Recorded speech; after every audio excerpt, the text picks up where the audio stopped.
नमस्कार, स्वागत है आपका बिहार झारखंड की खबरों में और मैं हूं आपके साथ सपना दीपक मद्देशिया। बुलेटिन का आगाज करेंगे, लेकिन उससे पहले एक नजर हेडलाइंस पर।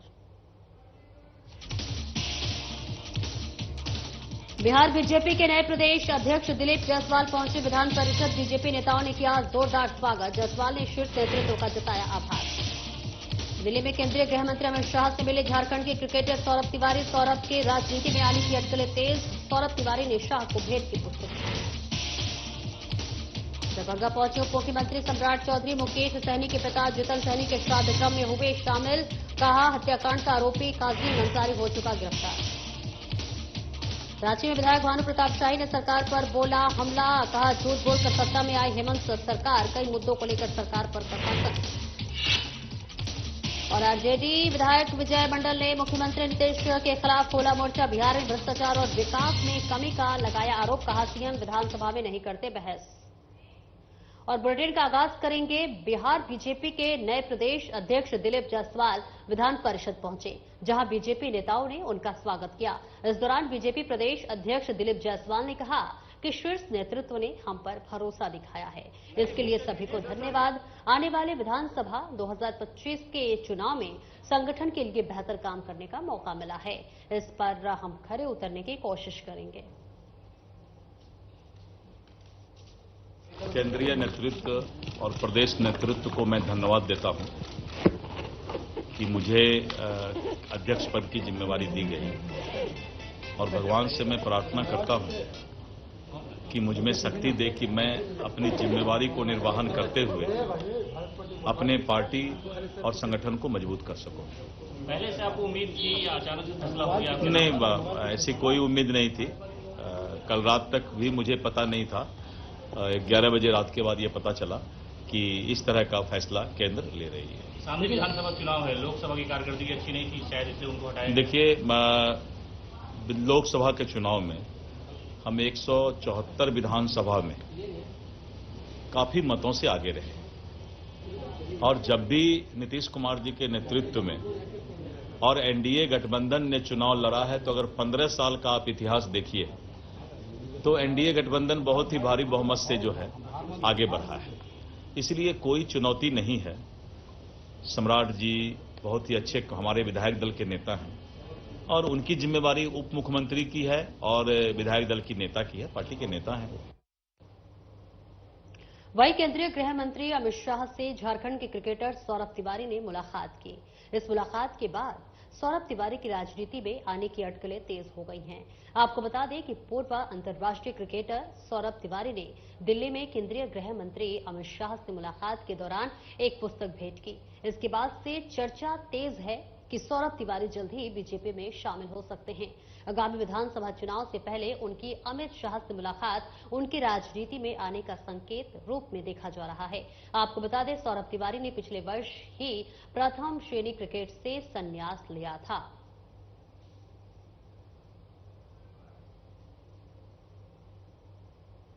आगे बढ़ते हैं। विकासशील इंसान पार्टी के सुप्रीमो मुकेश सहनी के पिता जितन सहनी के श्राद्ध कर्म में शामिल होने बिहार के उप मुख्यमंत्री सम्राट चौधरी दरभंगा पहुंचे।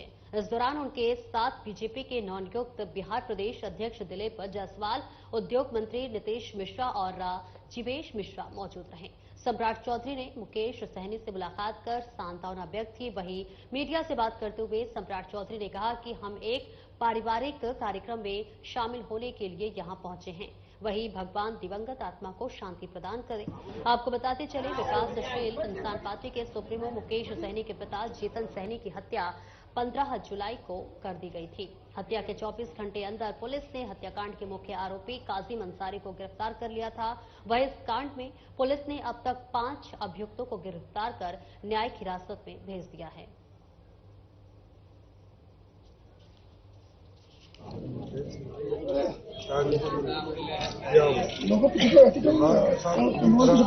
संवेदना व्यक्त भी करता हूँ, पूरे परिवार के साथ मैं आया हूँ।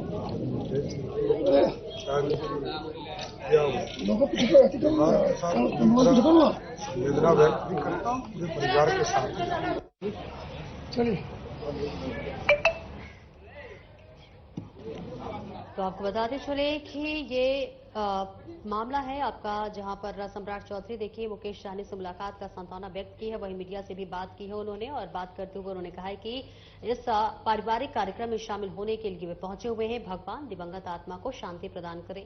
आपको बता दें कि विकासशील इंसान पार्टी के सुप्रीमो मुकेश सहनी के पिता जीतन सहनी की हत्या 15 जुलाई को कर दी गई थी। हत्या के 24 घंटे के अंदर पुलिस ने हालांकि हत्याकांड के मुख्य जो है आरोपी था काजिम अंसारी, उसे गिरफ्तार कर लिया गया था। वह इस कांड में पुलिस ने अब तक 5 अभियुक्त को गिरफ्तार कर न्यायिक हिरासत में भेज दिया है। लेकिन इस बीच की तस्वीरें आपको दिखा रहे हैं जहां पर आपको बताते चले कि विकासशील इंसान पार्टी के सुप्रीमो मुकेश सहनी के पिता जीतन सहनी के श्राद्धक्रम में शामिल होने बिहार के उप मुख्यमंत्री सम्राट चौधरी दरभंगा पहुंचे हैं।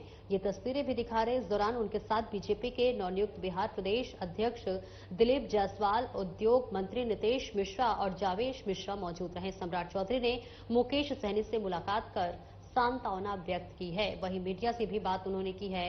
बात करते हुए उन्होंने कहा है कि ये पारिवारिक कार्यक्रम में शामिल होने के लिए यहां पहुंचे हुए हैं। और वक्त हो चला एक छोटे से ब्रेक का, जल्द लौटते हैं।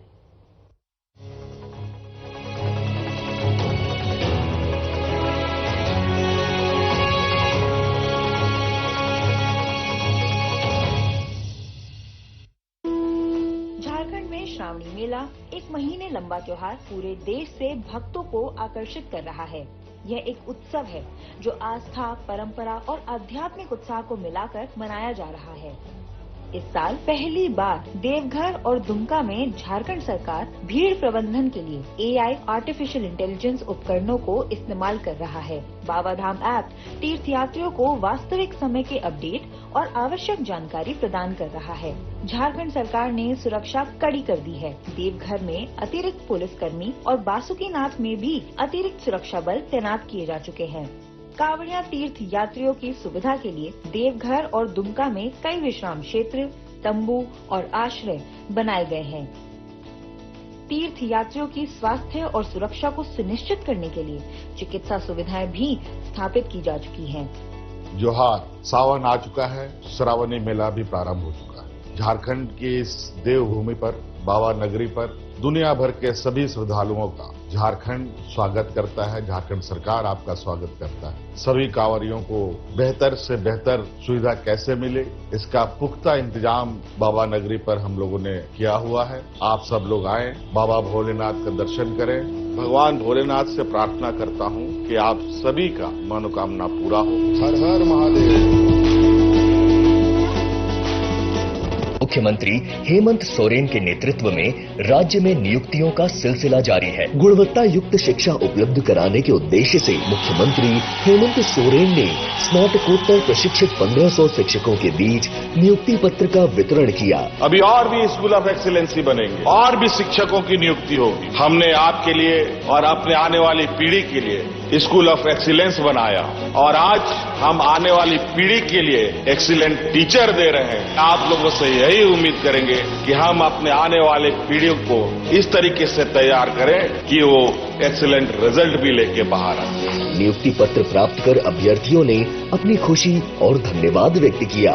जोहार, मेरा नाम सतीश कुमार तिर्की है और मैं सिमडेगा जिला की हूँ। मुझे बहुत खुशी है कि 2024 में सभी 1500 पीजीटी शिक्षकों को इसके लिए नियुक्ति भी मिल गई। मैं माननीय मुख्यमंत्री श्री हेमंत जी को दिल से धन्यवाद देती हूँ। जोहार।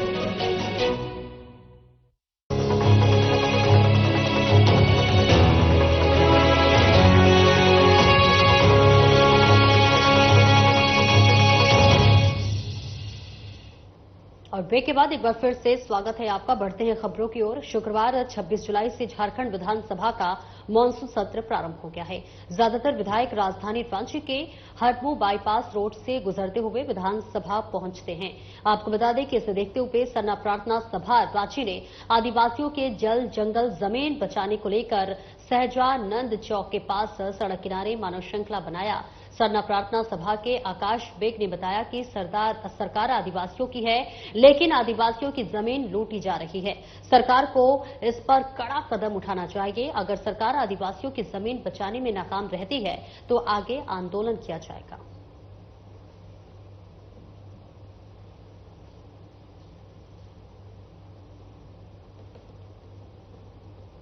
लोग बैनर लेके मुख्यमंत्री को और अन्य मंत्री को ये दिखलाना चाहते हैं कि हम लोग के साथ जो अन्याय हो रहा है, हम लोग जो दौड़ भाग कर रहे हैं, हम लोग का खासकर आदिवासी जमीन को लेके हम लोग यहाँ पे जमा हुए हैं। आदिवासी जमीन का हर जगह लूट हो रहा है और उसमें से खासकर व्यवस्था का जमीन, वैसा जमीन जिसका खरीद बिक्री नहीं हो सकता है, तो वैसे जमीनों को कुछ बिल्डर और भूमाफिया लोग मिलकर उस पर जबरन कब्जा करें। एकड़ों एकड़ में जमीन है, तो उसके लिए हम लोग परेशान हो रहे हैं। तो चूंकि सरकार बैठी हुई है, ये काम सरकार का देखना है कि जो चीज खरीद बिक्री नहीं हो सकता है, सीएनटी एक्ट में कानून बना हुआ है, तो उसकी खरीद बिक्री क्यों की जा रही है।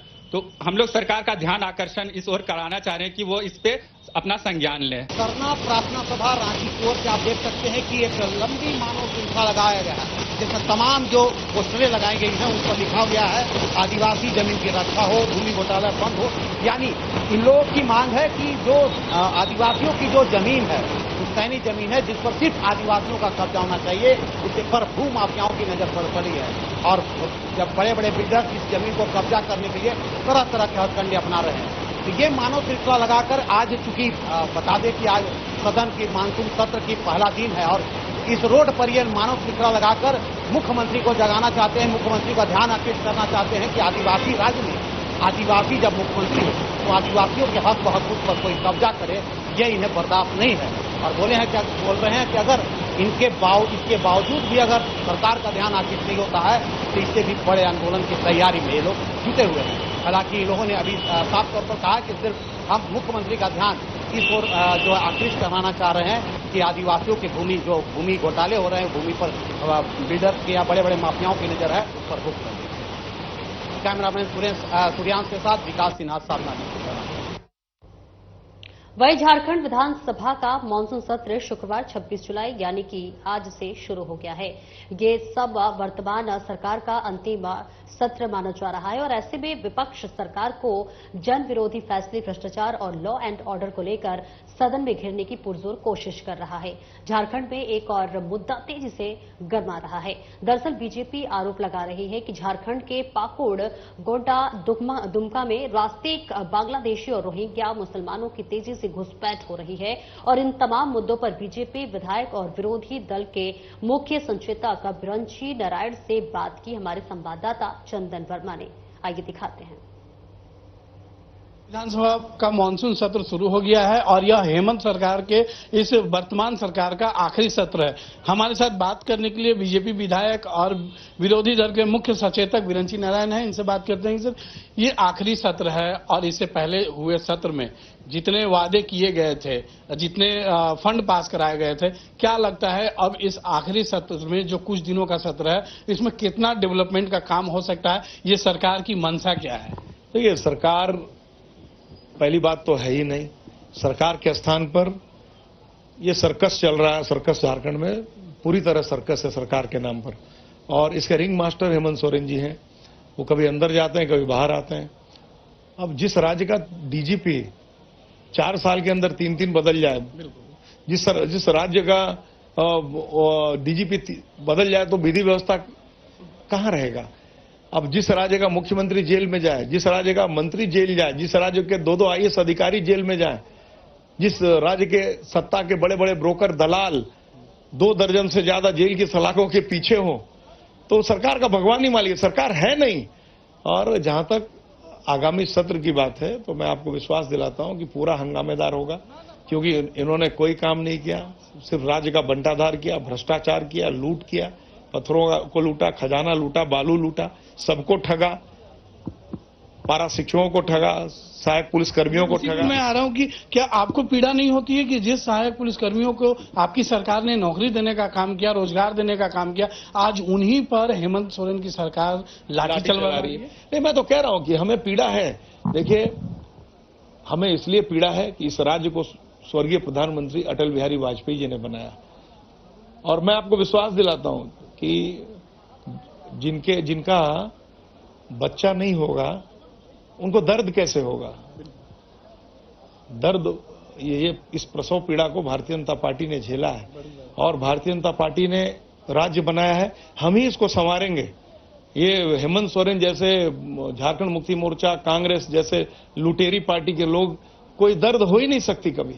आपको विश्वास दिलाता हूं कि आने वाले 2024 के चुनाव में भारतीय जनता पार्टी की सरकार बनेगी और ये सारे भ्रष्टाचारी जेल की सलाखों के पीछे चक्की पीसते नजर आएंगे। सबसे बड़ी चिंता झारखंड के लिए यह भी है कि आज जिस तरीके से जो घुसपैठियां हैं वो झारखंड में घुस रहे हैं और कहें कि जो संथाल परगना है वहां पर आदिवासियों की प्रतिशत आज 10% घट गई है।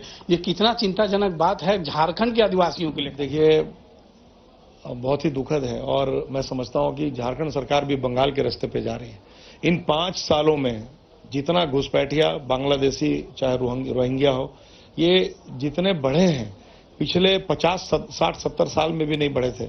इन्होंने ममता बनर्जी के बताए हुए रास्ते पर चलकर वोट बैंक की राजनीति के लिए बांग्लादेशी घुसपैठियों को स्वीकार किया है।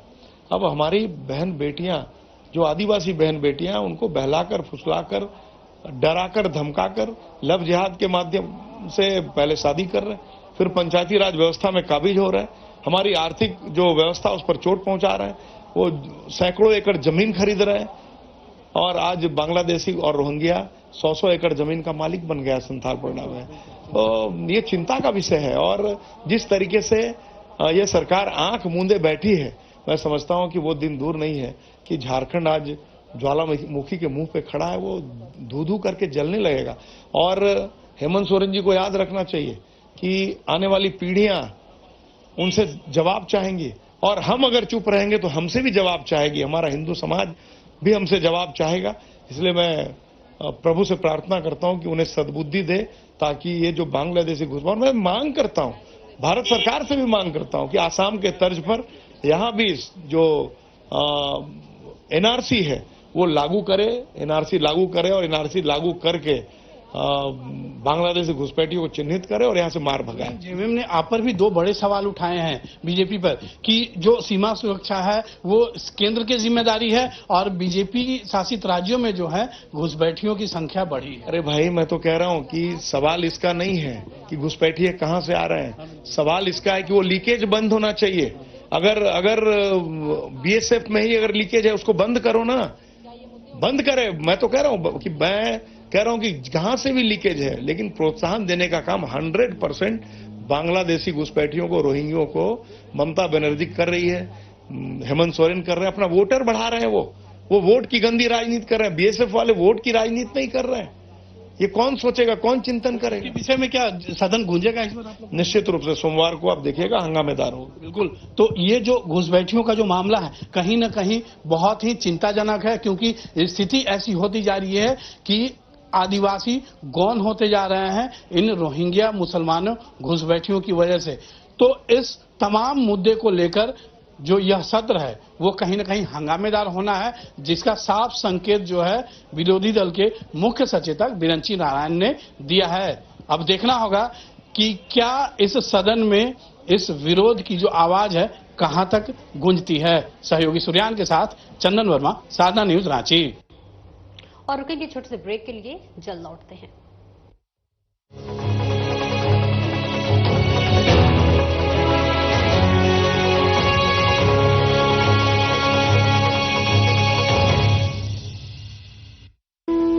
झारखंड में श्रावणी मेला एक महीने लंबा त्योहार पूरे देश से भक्तों को आकर्षित कर रहा है।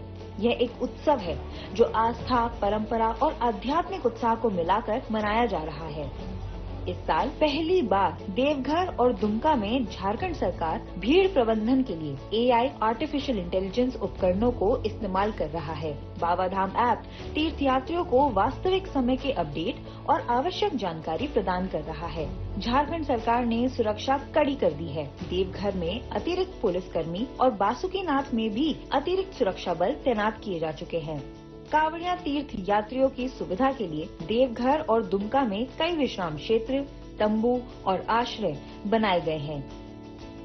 तीर्थ यात्रियों की स्वास्थ्य और सुरक्षा को सुनिश्चित करने के लिए चिकित्सा सुविधाएं भी स्थापित की जा चुकी हैं। जोहार, सावन आ चुका है, श्रावणी मेला भी प्रारंभ हो चुका है। झारखंड की इस देवभूमि पर, बाबा नगरी पर दुनिया भर के सभी श्रद्धालुओं का झारखंड स्वागत करता है। झारखंड सरकार आपका स्वागत करता है। सभी कांवरियों को बेहतर से बेहतर सुविधा कैसे मिले, इसका पुख्ता इंतजाम बाबा नगरी पर हम लोगों ने किया हुआ है। आप सब लोग आए, बाबा भोलेनाथ का दर्शन करें भगवान भोलेनाथ से प्रार्थना करता हूं कि आप सभी का मनोकामना पूरा हो। हर हर महादेव। मुख्यमंत्री हेमंत सोरेन के नेतृत्व में राज्य में नियुक्तियों का सिलसिला जारी है। गुणवत्ता युक्त शिक्षा उपलब्ध कराने के उद्देश्य से मुख्यमंत्री हेमंत सोरेन ने स्नातकोत्तर प्रशिक्षित 1500 शिक्षकों के बीच नियुक्ति पत्र का वितरण किया। अभी और भी स्कूल ऑफ एक्सीलेंसी बनेंगे और भी शिक्षकों की नियुक्ति होगी। हमने आपके लिए और अपने आने वाली पीढ़ी के लिए स्कूल ऑफ एक्सीलेंस बनाया और आज हम आने वाली पीढ़ी के लिए एक्सीलेंट टीचर दे रहे हैं। आप लोगों से यही उम्मीद करेंगे कि हम अपने आने वाले पीढ़ियों को इस तरीके से तैयार करें कि वो एक्सीलेंट रिजल्ट भी लेके बाहर आए। नियुक्ति पत्र प्राप्त कर अभ्यर्थियों ने अपनी खुशी और धन्यवाद व्यक्त किया। जोहार, मेरा नाम सतीश कुमार तिर्की है और मैं सिमडेगा जिला की हूँ। मुझे बहुत खुशी है कि 2024 में सभी 1500 पीजीटी शिक्षकों को इसके लिए नियुक्ति भी मिल गई। मैं माननीय मुख्यमंत्री श्री हेमंत जी को दिल से धन्यवाद देती हूँ। जोहार।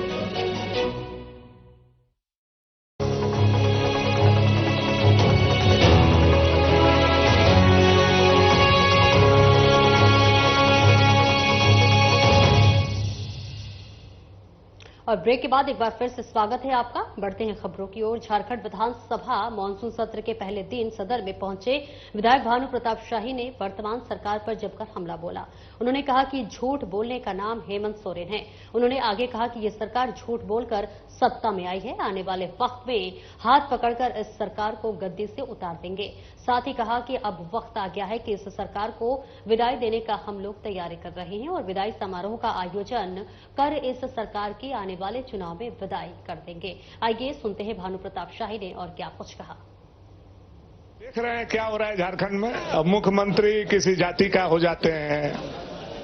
मुख्यमंत्री का आलोचना नहीं कीजिए, मुख्यमंत्री का विरोध नहीं कीजिए, मुख्यमंत्री के एकदम खुला छूट दे दीजिए कि झारखंड में बालू लूटिए, पत्थर लूटिए, कोयला लूटिए, जमीन लूटिए, भ्रष्टाचार करिए और विपक्ष बोलेगा तो मुकदमा कीजिए। ये हो रहा है। मुख्यमंत्री अगर SC ST केस करने लगे, सोचिए क्या होगा इस प्रदेश का।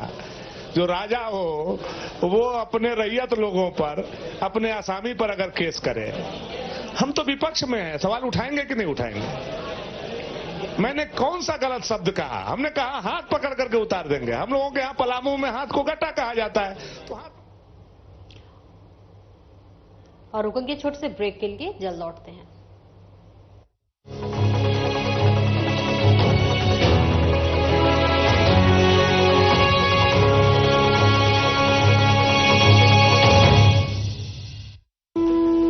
झारखंड में श्रावणी मेला एक महीने लंबा त्योहार पूरे देश से भक्तों को आकर्षित कर रहा है। यह एक उत्सव है